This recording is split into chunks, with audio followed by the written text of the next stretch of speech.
IgnacioRomeroHidalgo.blogspot.com. El blog del profesor Ignacio presenta Básico sobre agua e hidratos en el gas natural.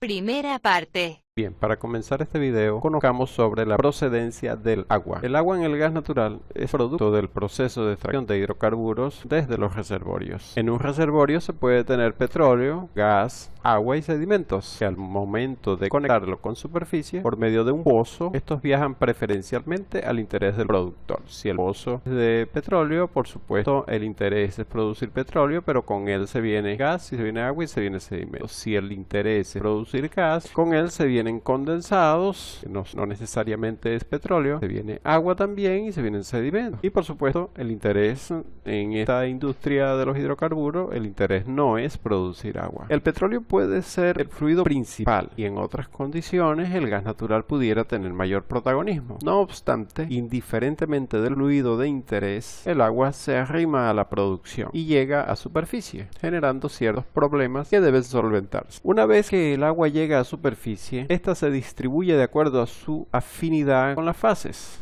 Es decir, el agua líquida acompañará al petróleo hasta los tanques de almacenamiento. En caso de tener en la estación de recolección separación trifásica, el agua es separada y llevada a tanques de la misma estación. Por otro lado, el agua que es vaporizada por efecto de las temperaturas de producción y más aún el agua que es absorbida por el gas natural, acompaña a este último hasta los procesos de tratamiento para mejoramiento de su calidad. Ahora, la procedencia del agua de un yacimiento puede ser atravesado por un pozo. Aquí podemos visualizar un yacimiento donde hay agua, donde tenemos petróleo y tenemos 4 pozos de producción acá. El yacimiento puede ser atravesado por un pozo hasta la zona de interés. Acá observa, atraviesa y llega hasta la zona de interés. En este caso el interés es el petróleo. El yacimiento en su proceso de producción declina su presión y es normal que avance el contacto agua-petróleo. En este caso el contacto agua-petróleo es este que está acá. Es posible que avance y llegue hasta el pozo. En este caso comienza a fluir el agua hacia la superficie. Queda al personal de ingeniería de la unidad de explotación tomar las medidas que corrijan la situación y más aún que nunca ocurra o se minimice. Pero también tenemos esta otra situación, digamos que aun cuando el agua proveniente del contacto agua-petróleo sea controlada, es decir, que ese avance pueda detenerse o que se pueda tomar, digamos, algunas medidas para que el contacto no afecte al pozo, aún así también existe la posibilidad de que el agua atrapada en los poros del reservorio viajen con el petróleo hasta la superficie. Es por ello que, indiferentemente del hidrocarburo producido, siempre tendremos agua en superficie. Aquí podemos visualizar, podemos tener petróleo, podemos tener los granos, la arena y podemos tener agua acompañando a ese petróleo allí. Y en la medida que vamos produciendo ese petróleo, va consigo agua. Y esa agua llega a superficie. Acá tenemos un proceso que ilustra, ya este esquema lo hemos visto en videos anteriores, pero vamos a refrescarlo un poco. Que tenemos un yacimiento donde aquí podemos tener tanto petróleo, gas, agua, sedimentos y que por medio de los pozos se dirigen luego a un múltiple. En los múltiples se dirige por medio de separadores. Puede ser de producción general como puede ser de medida, producción general medida, y que el agua que acompaña al petróleo y al gas en su viaje llega a estos equipos. Ahora, estos separadores siendo trifásicos, digamos que si este separador de alta es trifásico, entonces yo aquí voy a tener dos corrientes líquidas, una de agua y una de petróleo. Entonces le estoy sacando el grueso de agua inicialmente y la estoy almacenando en un tanque. O si no, si estos separadores son bifásicos, entonces la corriente de líquida que es petróleo y agua sigue un camino, sigue un trayecto y se dirige a un tanque donde se almacena en conjunto y que luego por procesos de termotratamiento o digamos por depuradores de agua libre, etcétera, podemos hacer esa separación en un tanque de agua, un tanque de petróleo. Pero aún así este petróleo lleva agua y aquí tenemos el tanque de agua. En el caso del gas natural, fíjense que aun cuando estos separadores son trifásicos y saquemos el agua por aquí, el gas dirigiéndose a los depuradores siempre lleva agua, siempre. Entonces el agua que es separada aún acá en estos separadores principales de producción y de medida, aún la separemos, en el gas se va agua. ¿Y dónde llega? Llega al depurador y el líquido llega al tanque. Entonces aquí vamos a tener el gas depurado pero con agua, digamos, en forma de vapor. En las descargas de gas, en los separadores, siempre el gas sale saturado con agua. Igualmente aquí, igualmente aquí. ¿Por qué? Porque toda el agua libre se decanta por acá, el separador se decanta por acá y en el gas sale saturado. Luego, bueno, acá si estos separadores son bifásicos, entonces yo puedo retirar el agua en un tanque aparte y tener aquí petróleo. Pero ese petróleo aún puede llevar un 1% de agua, dependiendo del proceso. Y el agua que viene acá, también es posible que aquí se separe con los condensados, hidrocarburos condensados, que para estos es slow catcher, y por supuesto quedan saturado el gas, entra a los compresores y bueno, por aquí viene el proceso. Lo cierto es que para poder prescindir del agua, habría que aplicarle algunos procesos adicionales. En este caso nos vamos a referir al agua y a los hidratos. Problemas que el agua ocasiona. Uno es las emulsiones. Un ejemplo cotidiano es la mezcla de aceite comestible con agua potable. En nuestras casas podemos nosotros aplicar este experimento. Podemos tomar,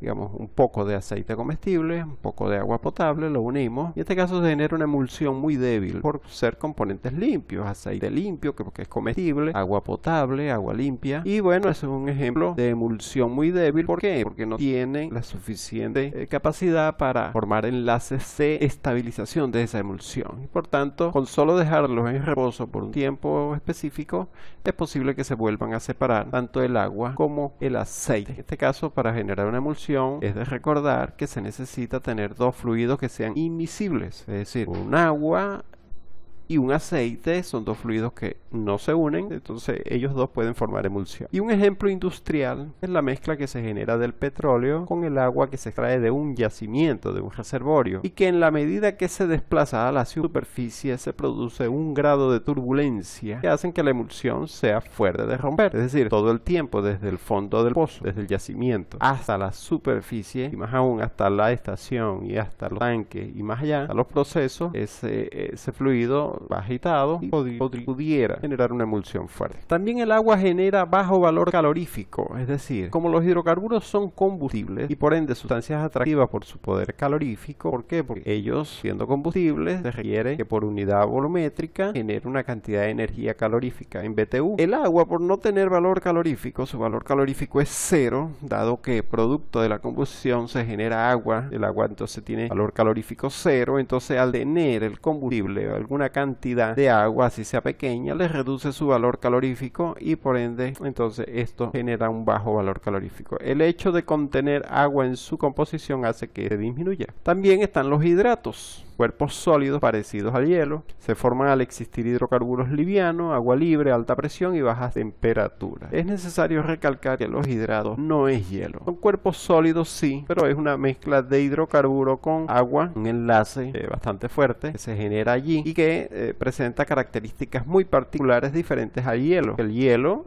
como todos sabemos, es agua congelada. El hielo no es digamos, el hidrato que nosotros estamos planteando acá, que serían los hidratos de gas. Normalmente este problema se genera en zonas muy frías y su formación ocasiona problemas en los equipos instalados en el proceso industrial. También existen los hidratos en los fondos marinos y en el permafrost. Todos sabemos que, por ejemplo, en el fondo marino, si llega a haber alguna cantidad de hidrocarburo liviano, llámese metano, si tenemos agua, por supuesto en el fondo marino hay agua, entonces tenemos el hidrocarburo y el agua ya en unión. Y como en el fondo marino tenemos bajas temperaturas y tenemos altas presiones, entonces el ambiente propicio para la formación de hidratos. Y bueno, y el permafrost, que es también, digamos, zonas donde tenemos suelos congelados, donde allí podemos visualizar capas de hidratos en la corteza. También el agua puede generar corrosión. El agua es uno de los elementos que ayudan a la generación de corrosión en las tuberías y equipos de la industria de los hidrocarburos. Es por ello que su eliminación reduce este factor. Al eliminar el agua, reducimos drásticamente lo que es la corrosión. Existen otros aspectos que generan corrosión, pero el agua es uno de ellos. Entonces, si eliminamos el agua, podemos minimizar este efecto. Condensados en el transporte, por supuesto. En el transporte del gas natural por tuberías, existe también la probabilidad de que agua se condense y se aloje en la parte inferior de la tubería. Esta acumulación hace que el área efectiva de flujo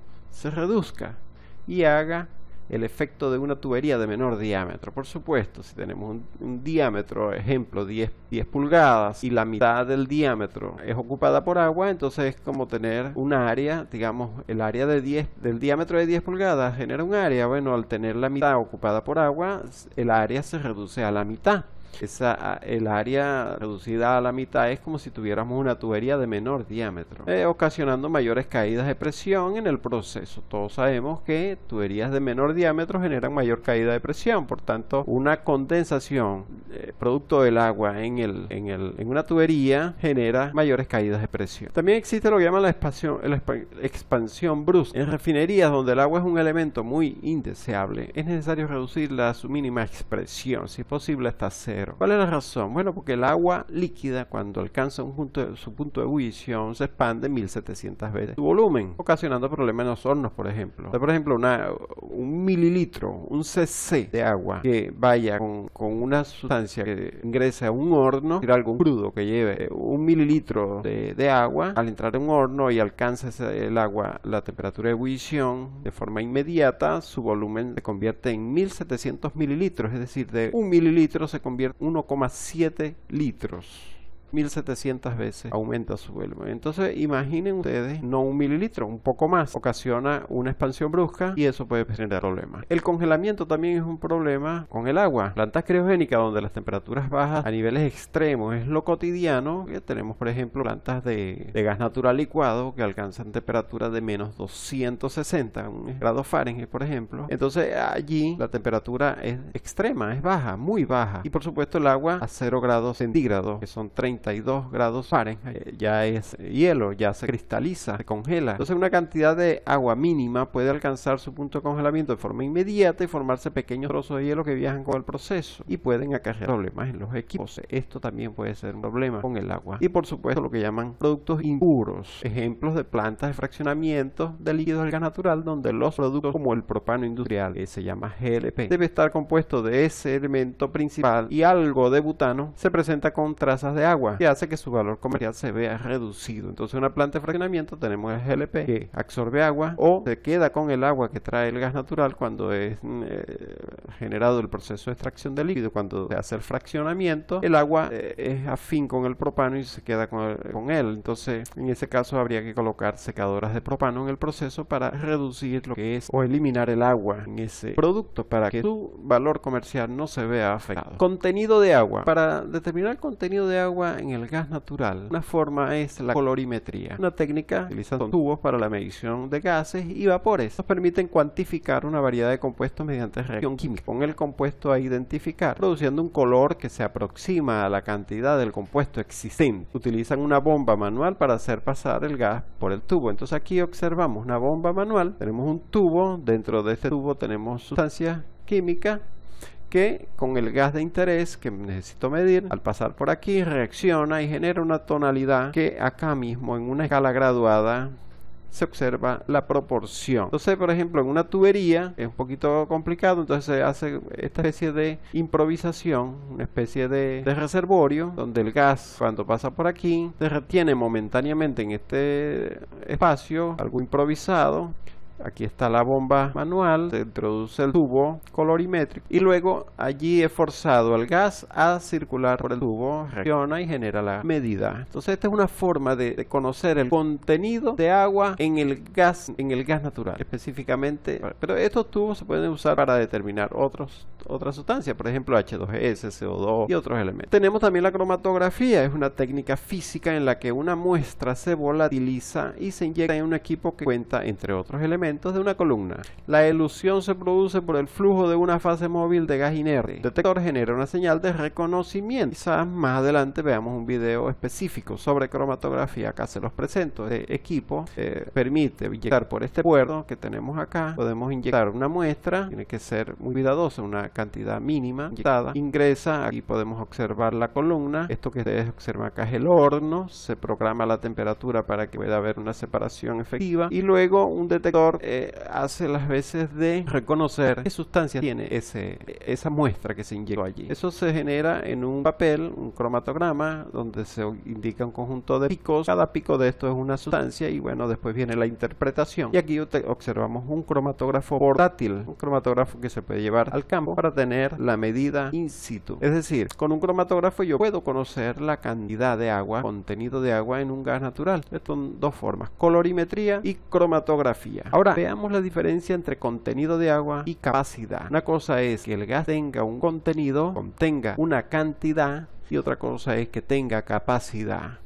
Es decir, el gas natural puede tener capacidad para absorber una cantidad de agua, y otra cosa es que el gas natural contenga la cantidad total referente a su capacidad. O puede tener menos, o puede tener más, o igual. Aquí tenemos un ejemplo para visualizar estos conceptos: contenido de agua versus capacidad. Entonces, supongamos un recipiente con un gas natural saturado de agua. Es decir, aquí dentro de este recipiente hay gas natural y está saturado de agua. Entonces, el gas natural contiene la cantidad de agua máxima que puede absorber. ¿Qué significa eso? Bueno, que el gas natural tiene una capacidad y el recipiente tiene la cantidad de agua equivalente a esa capacidad. Entonces, un ejemplo, bueno, que si la capacidad son 150 libras masa de agua por cada millón de pies cúbicos normales, entonces el agua que hay en el sistema es también 150 libras de agua por millón de pies cúbicos normal. Es decir, su capacidad y el contenido son valores idénticos. Ahora, ¿cuánta agua libre hay en este recipiente? No hay agua libre, o mejor dicho, la cantidad de agua libre, dado que por hipótesis el gas se encuentra saturado, entonces en ese caso la cantidad de agua libre es un cero infinitesimal que corresponde a una pequeña gota de agua en el fondo del recipiente, que sería infinitesimal. Un número infinitesimal es, por decir algo, 10 a la menos X, 10 a la menos 20, 10 a la menos 80. Eso es un valor 0,00000 y por allá, después de 20, 40 ceros, un 1, por ejemplo. Entonces, esas son cantidades muy pequeñas. Una pequeña gotica en un recipiente totalmente lleno de gas, una pequeña gotica de agua, indica que este sistema se encuentra saturado de agua. ¿Y por qué lo reconozco como saturado? Claro, porque si esa gotica existe, es porque el gas no la está necesitando, porque si la necesitara, ya la tuviera dentro de su seno como vapor de agua, pero ella está libre, la gotica. Entonces, por tanto, este sistema se considera saturado. Todo gas, el gas contiene vapor de agua saturándolo y hay una gota infinitesimal de agua. Entonces, esta agua libre es cero infinitesimal. El contenido de agua en el gas y contenido de agua en el sistema, aunque en este ejemplo inicial no se visualiza mucho la diferencia, les explico. Agua en el sistema corresponde a todo lo que ustedes ven acá dentro del recipiente. ¿Y qué hay dentro del recipiente? Hay gas y está una gota infinitesimal. ¿Y qué hay tomando como sistema o volumen de control al gas? Bueno, la misma cantidad de agua que hay en el sistema, porque está saturado. En este caso, la capacidad, el contenido de agua en el sistema y el contenido de agua en el gas es igual. Y hablamos ahora de lo que llaman temperatura de rocío. ¿Y a qué se refiere con temperatura de rocío? Es la temperatura que el sistema tendría si tuviese una gota infinitesimal de agua. A eso lo llamamos temperatura de rocío. Pero si ya por hipótesis el gas natural está saturado y sabemos que tiene una gota infinitesimal de agua, entonces la temperatura de rocío de este sistema es la misma temperatura del sistema. Es decir, la temperatura de rocío y la temperatura del sistema son iguales. Al existir la burbuja al existir la gota de agua, ya el sistema se encuentra en su punto de rocío. Por tanto, si este sistema tiene una temperatura igual a, ejemplo, 120 grados Fahrenheit, entonces la temperatura de rocío será 120 grados Fahrenheit. Pero este es un primer ejemplo. Vamos a ver el segundo. El segundo es un gas natural sobresaturado de agua. Fíjense bien que aquí era saturado y aquí ahora es sobresaturado. En este caso, fíjense, el gas natural contiene un excedente de agua que se encuentra libre en el fondo del recipiente, es decir, aquí hay agua. Ojo, no es una gota infinitesimal de agua, es una cantidad específica de agua, es decir, sobresaturado. En este caso, ¿cuánta cantidad de agua tendrá? Bueno, fijémonos, aquí dice, capacidad. Bueno, el gas tiene una capacidad de 150 libras masa de agua por cada millón de pies cúbicos normal, pero el sistema, aquí dice, agua en el sistema es todo lo que está dentro del recipiente recipiente. Ojo, dentro del recipiente hay gas con agua y hay agua libre. ¿Por qué? Porque está sobresaturado. Entonces la capacidad, que son 150 libras-masas de agua por millón de pies cúbicos normales, entonces es igual, ¿será igual al contenido de agua en el sistema? No, no es igual, porque si la capacidad son 150 y hay en el sistema 200, quiere decir que libre tendrían que haber 50. Hay 50 libras masa por cada millón de pies cúbicos normales de agua libre. ¿Por qué? Porque el gas natural contiene un excedente de agua y se encuentra libre en el fondo del recipiente. Estas 50 libras de agua por cada millón se encuentran acá. Ahora, la cantidad de agua en el gas, ¿cuánto será? Obviamente, aquí sí podemos ver la diferencia entre lo que es agua en el gas y agua en el sistema. ¿Por qué? Porque el agua que hay en el gas tiene que ser de 150, porque su capacidad son 150. No, si su capacidad fuese más de 150, dado que tiene 200, tomara más de 150. Pero como su capacidad llega a ese valor, la cantidad de agua en el gas es de 150. Ahora, muy importante lo que es la temperatura de rocío en este aspecto. Fíjense una cosa, siempre para encontrar la temperatura de rocío en un sistema con agua, tenemos que buscar la manera que el sistema llegue a tener una gota infinitesimal. ¿Qué tendría que hacerse? Bueno, tendría que buscarse una temperatura que tome el agua total del sistema, que en este caso son 200 libras masa por millón. Tiene que buscarse una temperatura tal que vaporice toda el agua. Fíjate que este sistema tiene agua libre, pero tendría que buscar una temperatura que esa agua libre